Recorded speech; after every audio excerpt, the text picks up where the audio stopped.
इसमें क्या है ये देखिएगा, ये तल अवतल आदि नीचे के 7 लोक हैं, इनमें पाताल लोक और ये अपनी पृथ्वी लोक जहां पर हम विराजमान हैं, और ये स्वर्ग लोक है। स्वर्ग के साथ ही नरक बना है, ये सारा स्वर्ग लोक है, ये आधा इसमें से नरक है। और ये परमात्मा इन तीनों भगवानों की, श्री विष्णु जी, ये विष्णु लोक अलग से है राजधानी इनकी, ब्रह्मा का लोक अलग है, श्री शिव का लोक अलग है। ये तीनों परमात्मा अपने अपने राजधानी में बैठकर और इन तीनों लोकों के प्राणियों को कंट्रोल करते हैं, पृथ्वी लोक, स्वर्ग लोक और नीचे ये पाताल लोक। इन 3 लोकों के ऊपर ये एक एक विभाग से के मालिक हैं, और ये है पूरा एक ब्रह्मांड। इसमें ऊपर एक ब्रह्मलोक है, ये सारा ब्रह्मलोक है इतना, ये देखिएगा। श्री रजगुण ब्रह्मा जी को कमल के फूल पर, और श्री विष्णु जी को शेषनाग पर, शेषनाग की सैया पर, और श्री महेश जी को ये कैलाश पर्वत पर रख करके युवा होने तक इनको अचेत रखता है, और अपनी पत्नी दुर्गा के द्वारा इनकी परवरिश जारी रखता। जैसे कोमा के अंदर व्यक्ति को पता नहीं होता तू कौन है, लेकिन उसको आहार मिलता रहता, उसका शरीर स्वस्थ रहता है, फिर उनको एकदम सचेत कर देता है। ये तीनों फिर एक एक विभाग के कंट्रोलर बना देता है। रजगुण ब्रह्मा से, रजगुण ब्रह्मा जी के शरीर से एक ऐसी शक्ति निकल रही है जिसके प्रभाव से सभी प्राणी, तीनों लोक के प्राणी संतान उत्पत्ति करते हैं। और भगवान विष्णु जी के शरीर से ऐसी शक्ति निकल रही है, वह सतोगुण, जिससे हम एक दूसरे में ममता, परिवार में आपस में प्रेम, भाई बहन का प्यार, संपत्ति में मोह, ये हमारे वश का नहीं, कैसे दूर हो जाए। ऐसे ही तमोगुण भगवान शंकर जी, भगवान महेश जी के शरीर से ये तमोगुण शक्ति अपने ऑटोमेटिकली निकल रही है, और सबको यहाँ जितने भी 3 लोक के प्राणी सब पर प्रभाव डालती है। जैसे पुण्यात्माओं पहले आप जी को उदाहरण देते हैं कि रजगुण प्रधान क्षेत्र क्या है, सतगुण प्रधान क्षेत्र कैसा है, और तमोगुण प्रधान क्षेत्र कैसा बनाया है। ब्रह्मलोक के ऊपर के क्षेत्र में, लास्ट में, जहां कोई नहीं जा सकता, वहां पर ना ब्रह्मा जी जा सकते, ना विष्णु जी जा सकते, ना शिव जी जा सकते।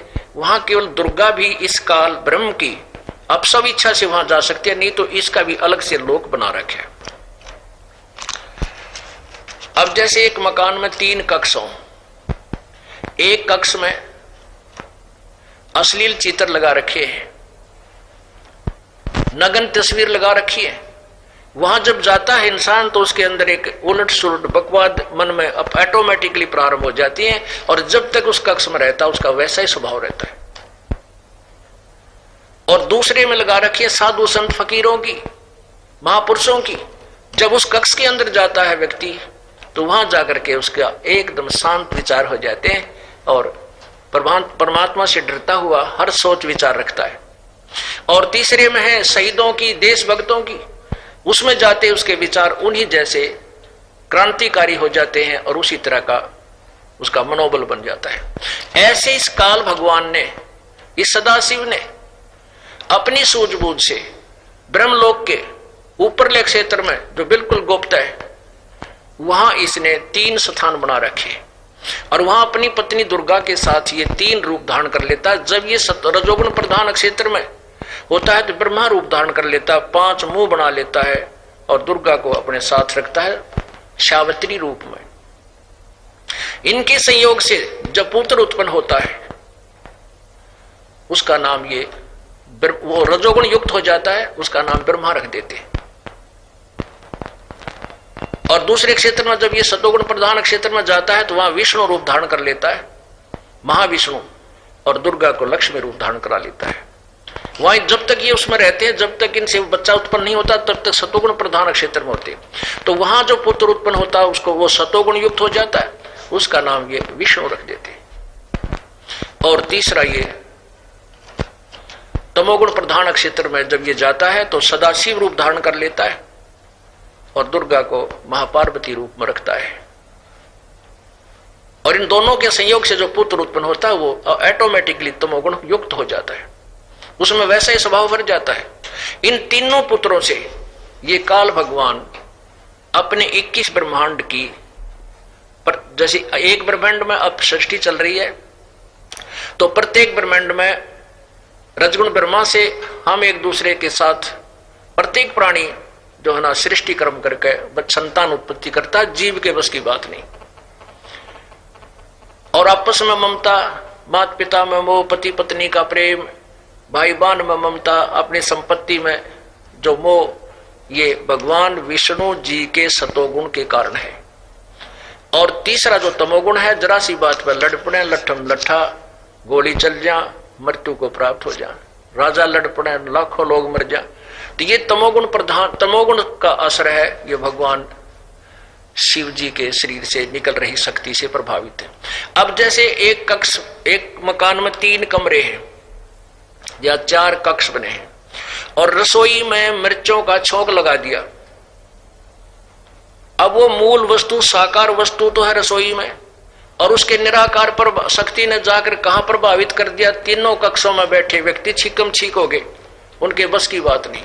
ऐसे ही भगवान तीनों अपनी अपनी राजधानियों में रहते हैं और इनके शरीर से निकल रही वो शक्ति हम तीनों लोक के प्राणियों को ऐसे प्रभावित कर रही है, जीव के बस का नहीं। इसके लिए हमें क्या चाहिएगा, वो एंटीबायोटिक मंत्र हैं, वो सवशम वेद में, सूक्ष्म वेद के अंदर है, वो इस दास को प्राप्त हुए, उनसे ये राहत मिलेगी, हमें बहुत राहत मिलेगी। अब प्रसंग चल रहा है कि ये एकदम प्रसन्न खड़ा हो गया कि ब्रह्मा विष्णु महेश के माता पिता कमाल कर दी। अब जो दास ये वर्बली बता रहा है तो श्रोताओं को एकदम उथल पुथल हो रही होगी कि घर की गड़का बतावा है, अपने मनमानी बातें बोल रहा नहीं। दास एक शब्द भी आउट ऑफ जो है सदग्रंथ नहीं बोलेगा, पहले वर्बली बोलेगा, फिर आपको रूबरू कराएगा सदग्रंथों को, देखिएगा। क्योंकि ये प्रसंग ऐसा है कि काफी समय चारों तरफ से प्रमाण करके फिर जो दास लास्ट में जो कंक्लूजन निकालेगा उसकी इंतजार करना। अब आपको सबसे पहले शिव पुराण दिखाते हैं, जिसमें यह प्रमाणित होगा कि ब्रह्मा विष्णु महेश जी की उत्पत्ति दुर्गा और काल से हुई। काल कौन है? ये सदाशिव है। ये देखिएगा पवित्र शिव पुराण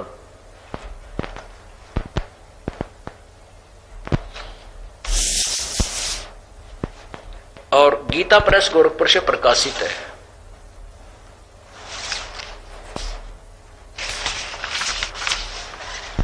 संक्षिप्त शिव पुराण, संपादक हनुमान प्रसाद पोदार और प्रकाशक हैं, प्रकाशक एवं मुद्रक हैं गीता प्रेस गोरखपुर, गोविंद भवन कार्यालय कोलकाता का संस्थान। अब इसके हम 98वें पृष्ठ से प्रारंभ करेंगे। यह है रुद्र संहिता, ये पृष्ठ नंबर 98, 98 संक्षिप्त शिव पुराण। इसके चौथे 5वें अध्याय में लास्ट में पढ़ेंगे। अपने पुत्र नारद की यह बात सुनकर लोक पिता में ब्रह्मा वहां इस प्रकार बोले। ये 99 देखिएगा, रुद्र संहिता और 6वां अध्याय। ब्रह्मा जी ने कहा, ब्रह्मन नारद जी को बोल रहे अपने पुत्र नारद को, ब्रह्मा जी ने कहा, ब्रह्मन देव शिरोमणे, तुम सदा समस्त जगत के उपकार में ही लगे रहते हो। तुमने लोगों के हित की कामना से बहुत उत्तम बात पूछी है। जिस समय चराचर जगत नष्ट हो गया था, सर्वत्र केवल अंधकार ही अंधकार था। न सूर्य दिखाई देते थे, न चंद्रमा, अन्य ग्रहों और नक्षत्रों का भी पता नहीं था। न दिन होता था न रात, अग्नि, पृथ्वी, वायु और जल की सत्ता भी नहीं थी। उस समय तत् सद्ब्रह्म, इस श्रुति में जो सत्य सुना जाता है एकमात्र वही शेष था। ये देखिएगा 100 पृष्ठ पे, 100 पृष्ठ पे। जिस परब्रह्म के बारे में अब ध्यान से सुनना, अब ये परब्रह्म बोलते हैं, कहीं इसी को ब्रह्म बोलते हैं, इसका निर्णय ये दास करेगा। जिस परब्रह्म के विषय में ज्ञान और अज्ञान से पूर्ण उक्तियों द्वारा इस प्रकार विकल्प किए जाते हैं, उसने कुछ काल के बाद द्वितीय की इच्छा प्रकट की। उसके भीतर एक से अनेक होने का संकल्प उदित हुआ। तब उस निराकार परमात्मा ने अपनी लीला शक्ति से अपने लिए एक मूर्ति की कल्पना की। वो साकार कौन हुआ? जो मूर्ति रहित परम ब्रह्म है, जो मूर्ति रहित परम ब्रह्म, उसकी मूर्ति, ये देखना, उसकी मूर्ति कौन है? अचिंताकार, यानी भगवान सदाशिव है। ये सदाशिव कौन है? ये काल है। इसी में दिखाऊंगा आपको, ये काल है। अर्वाचीन और प्राचीन विद्वान उन्हीं को ईश्वर कहते हैं। उस समय एकाकी रहकर स्वेच्छानुसार विहार करने वाले उन सदाशिव ने अपने विग्रह से स्वयं ही एक स्वरूप भूता शक्ति की सृष्टि की, जो उनके अपने श्रीअंग से कभी अलग होने वाली नहीं थी। ये दुर्गा उत्पन्न हुई। उस पराशक्ति को प्रधान प्रकृति, पुण्यात्मा, ये प्रकृति शब्द और प्रधान याद रखना, ये आपको पवित्र गीता जी में काम आओगा। गीता जी में प्रधान और प्रकृति दुर्गा के बारे में लिखा है, क्योंकि वो कोड वर्ड है। उस पराशक्ति को प्रधान प्रकृति गुणवत्ती माया बुद्धि तत्व की जन्य विकार रहित बताया गया। वह शक्ति अंबिका कही गई। उसी को प्रकृति, फिर देखना जोर देकर लिखा है, प्रकृति सर्वेश्वरी और त्रिदेव जननी, ब्रह्मा विष्णु महेश तीनों देवताओं के उत्पन्न करने वाली इनकी मां नित्य और मूल कारण भी कहते हैं। सदाशिव द्वारा प्रकट की गई उस शक्ति की 8 भुजाएं हैं। आगे देखो, नाना प्रकार के आभूषण उसके दुर्गा के उसके श्रीअंगों की शोभा बढ़ाते हैं।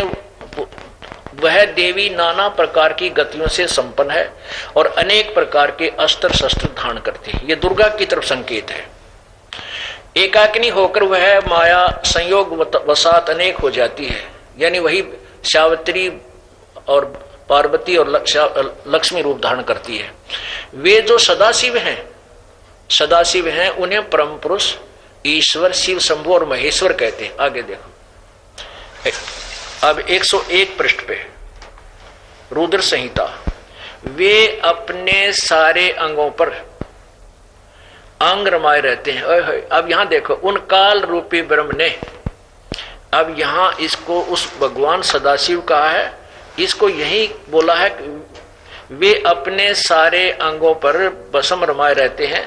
उन काल रूपी ब्रह्म ने, सदाशिव कहो चाहे काल ब्रह्म बोलो इसको, एक ही समय शक्ति के नाथ ने ये साथ है, दुर्गा को साथ लेकर शिवलोक नामक अक्षेत्र का निर्माण किया था।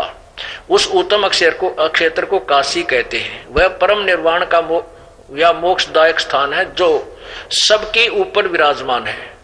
वे प्रिया प्रियतम शक्ति और शिव जो परमानंद स्वरूप हैं। प्रियतम रूप, प्रिया और प्रियतम यानी पति पत्नी रूप में शक्ति और शिव, दुर्गा और ये काल, सदाशिव काल ब्रह्म। उस क्योंकि इसको काल रूपी ब्रह्म भी कहा है, काल रूपी ब्रह्म कहो चाहे ब्रह्म कहो। उस मनोरम क्षेत्र में नित्य निवास करते हैं ये दुर्गा और ये शिव यानी काल, शिवा शक्ति और शिवा उस परमानंद स्वरूप में उस मनोरम क्षेत्र में नित्य निवास करते हैं। काशी पूरी परमानंद रूपणी है और शिवा या दुर्गा, शिव और शिवा ने प्रलय काल में भी कभी उस क्षेत्र को अपने सानिध्य से मुक्त नहीं किया। यहां देखना, देव से एक समय उस आनंद वन में रमण करते हुए शिवा यानी दुर्गा, शिव ये काल रूपी ब्रह्म के मन में यह इच्छा हुई किसी दूसरे पुरुष की सृष्टि करनी चाहिए, जिस पर यह सृष्टि संचालन का महान भार रखकर हम दोनों केवल काशी में रहकर स्वेच्छानुसार विचरें और निर्वाण धारण करें। ऐसा निश्चय करके देखिएगा, ऐसा निश्चय करके शक्ति सहित यानी दुर्गा को साथ लेके सर्वे व्यापी परमेश्वर शिव ने अपने वाम भाग के 10वें अंग पर मस्त अमृत मल दिया। फिर तो वहां से एक पुरुष प्रकट हुआ, यानी पति पत्नी व्यवहार किया काल और दुर्गा ने, सदाशिव और इस दुर्गा ने। वहां से एक पुरुष यानी एक पुत्र उत्पन्न हुआ। और ज्यादा ना बता करके देखिए 102 पृष्ठ पे कंटिन्यूस पढ़ते आ रहे हैं हम, लेकिन अपने जो आवश्यक है वही पढ़ रहे हैं। शिव ने कहा, उस काल ने कहा कि वत्स, व्यापक होने के कारण तुम्हारा विष्णु नाम विख्यात हुआ। यानी शिव और दुर्गा, यानी काल और दुर्गा के संयोग से विष्णु जो पुत्र उत्पन्न उसका नाम विष्णु रखा। अब पुण्यात्माओं, ये अपने सदग्रंथ बता रहे हैं।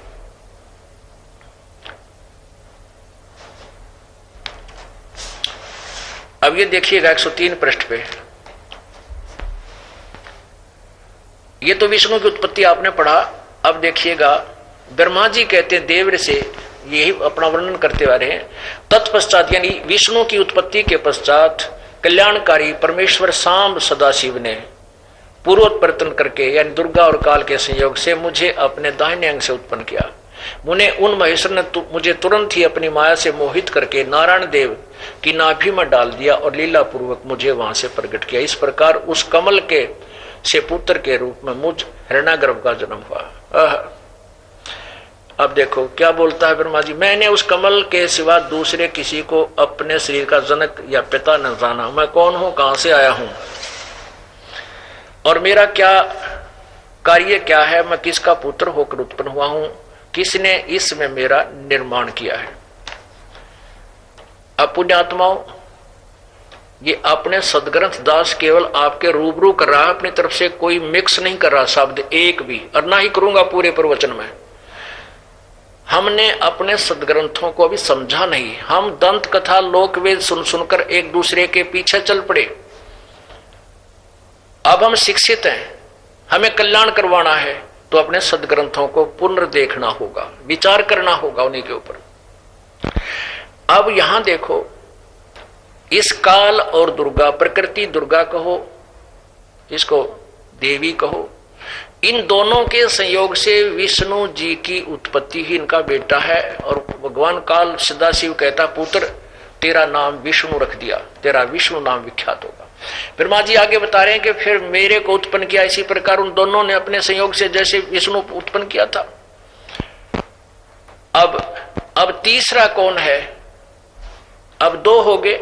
अब यहां अनुवाद करता थोड़ा विचलित हो गया, क्योंकि मूल संस्कृत भी मेरे पास उपलब्ध है इस दास के पास, वो भी आपके रूबरू कराएंगे। तो यहां पर सदाशिव से विष्णु और श्री ब्रह्मा जी का तो बता दिया कि इससे उत्पन्न हुए, इन दोनों से।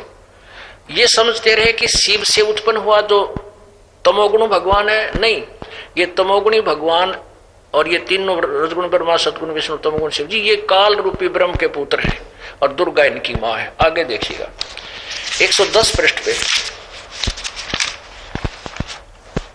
ये 9वां अध्याय है रुद्र संहिता का।